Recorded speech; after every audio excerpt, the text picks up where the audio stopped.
చూస్ country delight, live better. ఇప్పుడే country delight యాప్ని download చేసుకోండి.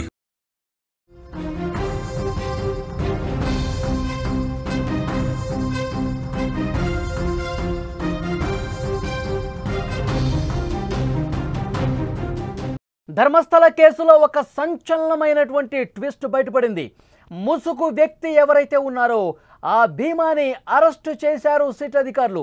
వ్యవస్థను పూర్తిగా తప్పుదోవ పట్టించాడు భీమా. మాయమాటలు చెప్పి చివరికి చేతులెత్తేశాడు.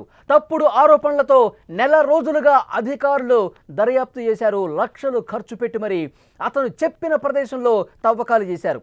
చివరికి మొత్తం అబద్ధమే, అన్ని అవాస్తవాలే అని ఇప్పుడు తేలింది.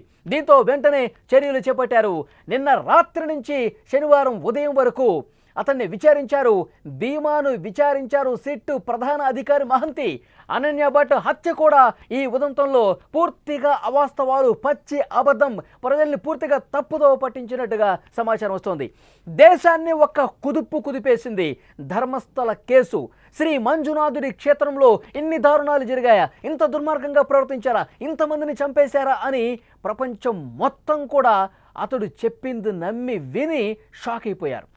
ఇది మొత్తం అబద్ధమే, అసలు అక్కడ ఎలాంటి మర్డర్లు జరగలేదు, మహిళల్ని ఎక్కడ కూడా లైంగికంగా వేధించి చంపేసి పూడ్చిపెట్టలేదు అని ఇప్పుడు బయటపడింది. 100 హత్యలు, శవాలు పూడ్చటం ఇది ఒక పెద్ద భూకంపాన్ని సృష్టించింది దేశవ్యాప్తంగా. నెల రోజులుగా ముసుగు వ్యక్తి భీమా ఇచ్చిన సమాచారంతో అక్కడి అధికారులు తవ్వకాలు చేపట్టారు. ఎటువంటి ఎవిడెన్స్ కూడా అందులో లభించలేదు. పలు స్పాట్స్లో కొన్ని అవశేషాలు లభించినా అవి హత్యలకు గురైనవి కాదు అని బయటపడింది.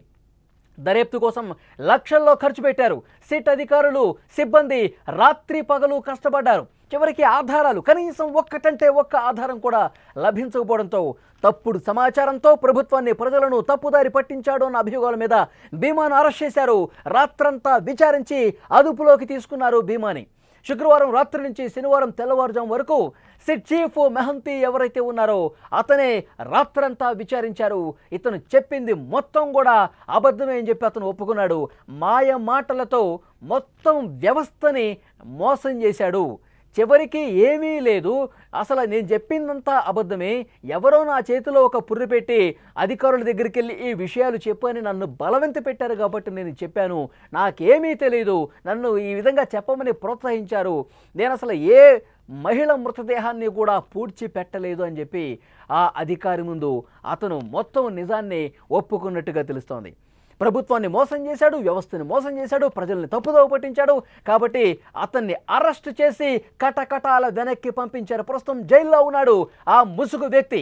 నేను పాత్రధారి మాత్రమే, నిజమైన కుట్రదారులు వేరే ఉన్నారు, వాళ్లే నాతో నాటకం ఆడించారు అని చెప్పడంతో వాళ్ళ కోసం ప్రస్తుతం వెతుకుతున్నారు. ఈ కేసు ఇప్పుడు అసలైన దారిలో పోతుంది. ఇప్పుడు ఆ ముసుగు వ్యక్తి భీమాతో ఎవరైతే మాటలు చెప్పించారో వాళ్ళని పట్టుకునే పనిలో ఉన్నారు.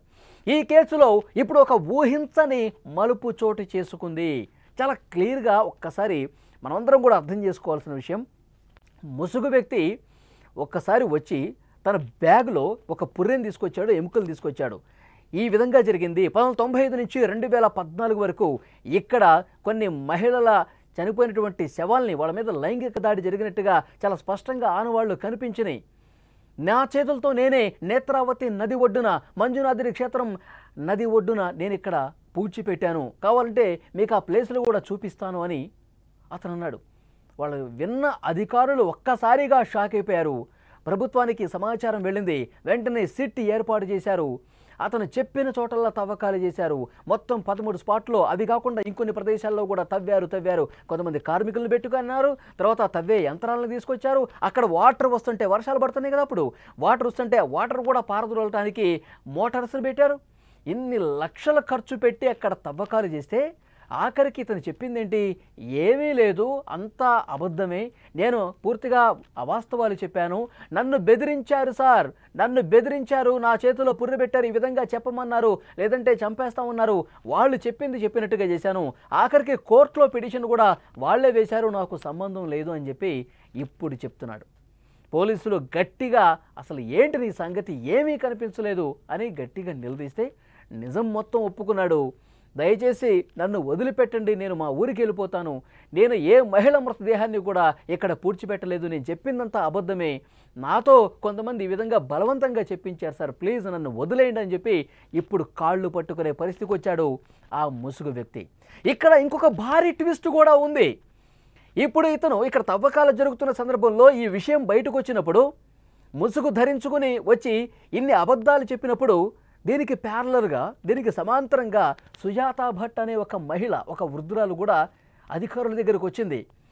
మా అమ్మాయి కనిపించట్లేదు 2003వ సంవత్సరం నుంచి, ఇక్కడ MBBS ఫస్ట్ ఇయర్ చదువుతోంది, నా కూతురు అనన్య భట్ అప్పుడే మిస్ అయిపోయింది. ఎప్పుడైతే ఇతను ఆ డేట్లతో సహా చెప్తా ఉన్నాడో ఆ సంవత్సరాల్లో కొంతమందిని ఇక్కడ పూడ్చిపెట్టానని చెప్తా ఉన్నాడు కదా, అదే సమయంలో నా కూతురు అనన్య భట్ కూడా మంజునాథ క్షేత్రం దగ్గరే మిస్ అయిపోయింది. అప్పట్లో నేను పోలీసులకి కంప్లైంట్ ఇవ్వడానికి వెళ్తే కనీసం నా కంప్లైంట్ ఎవరు స్వీకరించలేదు, ఇంకా నన్ను మెడబట్టుకుని బయటకు గెంటేశారని చెప్పి కన్నీళ్లు పెట్టుకుని ఏడ్చింది కదా. ఏమి చెప్పింది కూడా పూర్తిగా అబద్ధం. అసలు ఈ సుజాత భట్కి కూతురే లేదు, అసలు అనన్య భట్ అనే పేరుతో ఎవరూ లేరని ఇప్పుడు అర్థమవుతుంది. ఇప్పుడు పోలీసులు విచారణలో సుజాత భట్ కూడా నిజాలు మొత్తం ఒప్పేసుకున్నట్టుగా తెలుస్తోంది. సుజాత భట్ను కూడా ఈరోజు రేపు అరెస్టు చేయబోతున్నట్టుగా తెలుస్తోంది. అంటే కట్టుకథలు అల్లారు. ఈ ముసుగు ధరించిన వ్యక్తి ఒకవైపు చెప్పి తవ్వకాలు చేస్తుంటే అట్ ద సేమ్ టైం ఒక మహిళ కూడా వచ్చి ఇలాంటి ఆరోపణలతోనే చెప్తే ఇంకా దీనికి బలం చేకూరుస్తుంది. ఇంకా పూర్తిగా అధికారులు కావచ్చు, ప్రజలు కావచ్చు, సమాజం మొత్తం నమ్మటానికి ఎక్కువ స్కోప్ ఏర్పడుతుందన్న ఉద్దేశంతో ఈ మహిళతో కూడా చెప్పించారనమాట. సుజాతా భట్ అనే వృద్ధురాలు వచ్చి నా కూతురు కూడా ఇక్కడే మిస్ అయిపోయింది, కనీసం ఆమె ఏడుస్తోంది. ఇంకా ఏడ్చి అధికారుల ముందు ఏం చెప్తుందో తెలుసా, అనన్య భట్ నా కూతురు, కనీసం ఆమె అస్థికలన్నా ఇస్తే మా సంప్రదాయం ప్రకారం మేము అంత్యక్రియలు చేసుకుంటాం, అప్పుడైనా నా కూతురు ఆత్మకు శాంతి కలుగుతుంది అని చెప్పి బోర్ను ఏడుస్తోంది. అంటే ఏ విధంగా నటిస్తున్నారో చూడండి. ఇది మొత్తం నటన అనేది అర్థమైపోతుంది. అంటే ఏ ఉద్దేశంతో చేశారు మరి? ఆ మహిళ అసలు తనకు కూతురే లేదు, నా కూతురు చనిపోయింది, నా కూతురు అస్థికలన్నా ఇవ్వండి. ఈ ముసుగు వ్యక్తి చెప్తా ఉన్నాడు కదా చాలామందిని పూడ్చిపెట్టానంటే ఒక ప్లాన్ ప్రకారం, ఒక పకడ్బందీ ప్రకారం వీళ్ళ క్యారెక్టర్లు డిజైన్ చేశారు. ఇక్కడ మంజునాథ క్షేత్రంలో ధర్మస్థలలో ఎన్ని దారుణాలు జరిగాయి అని ఒక అవాస్తవాన్ని నిజం చేసే దాంట్లో భాగంగా కొన్ని క్యారెక్టర్స్ క్రియేట్ చేసి ఈ విధంగా సమాజం ముందుకు తీసుకొచ్చారు. ఇది చాలా క్లియర్గా పోలీసులకి, ఇప్పుడు ఇన్వెస్టిగేట్ చేస్తున్నటువంటి అధికారులకు కూడా అర్థమైంది. సుజాత భట్ కూడా నిజాన్ని ఒప్పుకున్నట్టుగా తెలుస్తుంది, ఆమెను కూడా అరెస్టు చేయబోతున్నట్టుగా ఇన్ఫర్మేషన్ వస్తుంది. అంటే ఇప్పుడు అక్కడ అర్థమవుతుంది, అక్కడ చాలామంది ఇప్పుడు దీని గురించి మాట్లాడుకున్నారు.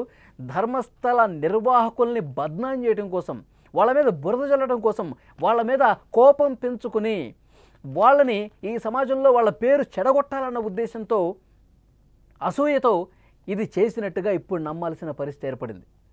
అంటే వాళ్ళని దోషులుగా చిత్రీకరించే దాంట్లో భాగంగా ఈ క్యారెక్టర్స్ అన్ని క్రియేట్ చేసి ధర్మస్థలలో ఈ విధంగా జరుగుతుందని చెప్పి ప్రజల్లో ఒక అపోహని క్రియేట్ చేయడం కోసం, దాన్ని వాస్తవాన్ని నమ్మించే దాంట్లో భాగంగా ఈ క్యారెక్టర్లన్నీ కూడా ఈరోజు ముందుకు వచ్చి ఈ విధంగా మాట్లాడిన పరిస్థితి ఉంది అని చెప్పి ఇప్పుడు బయటకు వస్తుంది. ఇన్వెస్టిగేట్ ఇంకా చేస్తూ ఉన్నారు, సుజాత భట్ని ప్రశ్నిస్తూ ఉన్నారు. ఇంకా ఎవరైతే ఉన్నారో దీన్ని నమ్మి గత కొన్ని రోజులుగా మీడియా ముందుకు వచ్చి మాట్లాడుతున్న వ్యక్తులు ఎవరైతే ఉన్నారో వాళ్ళందరినీ కూడా క్షుణ్ణంగా పరిశీలిస్తూ ఉన్నారు. ఈ కుట్ర వెనకాల అసలు సూత్రధారులు ఎవరున్నారు దాన్ని పట్టుకునే పనిలో ప్రస్తుతం సిట్ బృందం పనిచేస్తుంది. ఈ ముసుగు వ్యక్తిని అరెస్ట్ చేసేసారు, ఇప్పుడు జైల్లో ఉన్నాడు, కటకటాల్లో ఊచలు లెక్కిస్తున్నాడు, ఇప్పుడు కాళ్ళు పట్టుకున్నాడు సిట్ అధికారులకి. అంటే ఆ బుద్ధి ఏమైంది? ఎవరో ఏదో చెప్తే దాన్ని తీసుకొచ్చి ఈ విధంగా చెప్పి మొత్తం అందరినీ, ఇటు ప్రజల్ని, ప్రభుత్వాన్ని, అధికారులు అందరిని కూడా మోసం చేసినట్టు కాదా? ఈ విధంగా చేస్తే తర్వాత నేను శిక్ష అనుభవించాల్సిన పరిస్థితి వస్తుందని చెప్పి ఆయనకు అనిపించలేదా? ఇప్పుడు సుజాత భట్ కావచ్చు, ఇంకా ఎవరైనా సరే వాళ్ళందరినీ కూడా చాలా క్షుణ్ణంగా అధికారులు ప్రశ్నిస్తూ ఉన్నారు. నేడు రేపు ఆమెను కూడా అరెస్ట్ చేసే అవకాశం కనిపిస్తుంది. ధర్మస్థల కేసుకు సంబంధించి పూర్తిగా వాస్తవాలు ఇప్పుడు బయటకు వస్తున్నాయి. అన్నీ కూడా నిజాలన్నీ కూడా ఇప్పుడు బయటకు వస్తూ ఉన్నాయి. ధర్మస్థలలో అసలు ఏమీ జరగలేదు, ఎవరైనా మిస్ అయినటువంటి కేసులంటే దానికి సంబంధించిన ఇన్వెస్టిగేషన్లు వాటి పరిధిలో అవి జరుగుతున్నాయి. కానీ ఇక్కడ మాత్రం మహిళలకు సంబంధించి ఈ పుణ్యక్షేత్రంలో మహిళలు లైంగికంగా వేధింపులు గురై లైంగిక దాడులు జరిగి ఇక్కడ చంపేసినటువంటి ఘటనలు లేవు. అవన్నీ కూడా పచ్చి అబద్ధాలు. మంజునాథుడి క్షేత్రాన్ని తక్కువ చేసే దాంట్లో భాగంగా ఇక్కడ నిర్వాహకుల మీద కోపంతో, ద్వేషంతో, అసూయతో ఒక పని కట్టుకొని ప్లాన్ ప్రకారం పకడ్బందీగా చేసినటువంటి ఒక కేసుగా కనిపిస్తోంది. కేవలం ఆ ఉద్దేశంతో చేసినట్టుగానే దీన్ని డిజైన్ చేసినట్టుగానే కనిపిస్తోంది. ఆ క్యారెక్టర్లు వీళ్ళు చెప్పింది అవాస్తవం అని చెప్పి ఇప్పుడు అధికారులు కూడా ఇన్వెస్టిగేషన్లో బయటపడుతున్నటువంటి విషయాలు. ఇంకా ఎన్ని వాస్తవాలు బయటకు వస్తాయో తెలియదు. ఇంకా ఎలాంటి భయంకరమైనటువంటి నిజాలు బయటకు వస్తాయో తెలియదు. పాపం పిచ్చోళ్లలాగా అధికారులు పగలు రాత్రి అక్కడ కాపలా పెట్టి ఆ అడవిలో వాళ్ళు తవ్వి ఇంకా ఎవడన్నా వచ్చి ఏమన్నా చేస్తాడని చెప్పి అక్కడ కొంతమంది సెక్యూరిటీని కూడా రాత్రింబవళ్ళు పెట్టి వర్షంలో తడుస్తూ కూడా అక్కడ సెక్యూరిటీ ఏర్పాటు చేసిన పరిస్థితి. ఇన్ని అబద్ధాలు చెప్పి పూర్తిగా అధికారులకి నిద్రాహారాలు మానుకుని వాళ్ళు పనిచేశారు. లక్షలు ఖర్చు పెట్టి తవ్వకాలు జరిపారు. ఆఖరికి ఫైనల్గా క్లైమాక్స్కి వచ్చేసరికి నేను చెప్పింది అబద్ధం అని చెప్పి ఒక మాట అనేశాడు. సో వీళ్ళని కఠినంగా శిక్షించాలని చెప్పి అక్కడ స్థానికులు కూడా డిమాండ్ చేస్తున్నారు. మంజునాథుడి క్షేత్రాన్ని, ఆ క్షేత్రం విలువను తగ్గించే దాంట్లో భాగంగా భక్తుల నమ్మకంతో ఆడుకున్నారు. వీళ్ళని చాలా కఠినంగా శిక్షించాలని ధర్మస్థల గ్రామస్తులు, ఆ శ్రీ మంజునాథుడిని నమ్మే భక్తులందరూ కూడా ప్రస్తుతం డిమాండ్ చేస్తూ ఉన్నారు. ఇలాంటి వాళ్ళకి బుద్ధి వచ్చే విధంగా కఠినంగా శిక్షించాలి. అలాగే వీళ్ళతో ఎవరైతే చెప్పించారో ఆ సూత్రధారులు ఎవరైతే ఉన్నారో వాళ్ళని పట్టుకొని వాళ్ళు కూడా కఠినంగా శిక్షించాలని డిమాండ్ చేస్తూ ఉన్నారు. ఫ్రెండ్స్, ఈ వీడియో చూస్తున్న అందరూ కూడా మీరు స్పందించండి. ధర్మస్థలలో ఒక ఎంతటి పెద్ద వివాదమై కూర్చుందో మనకు తెలుసు. గత కొన్ని రోజులుగా ఇక్కడ ఇన్ని దారుణాలు చేశారని చెప్పి అందరూ కూడా మాట్లాడుకున్నటువంటి పరిస్థితి.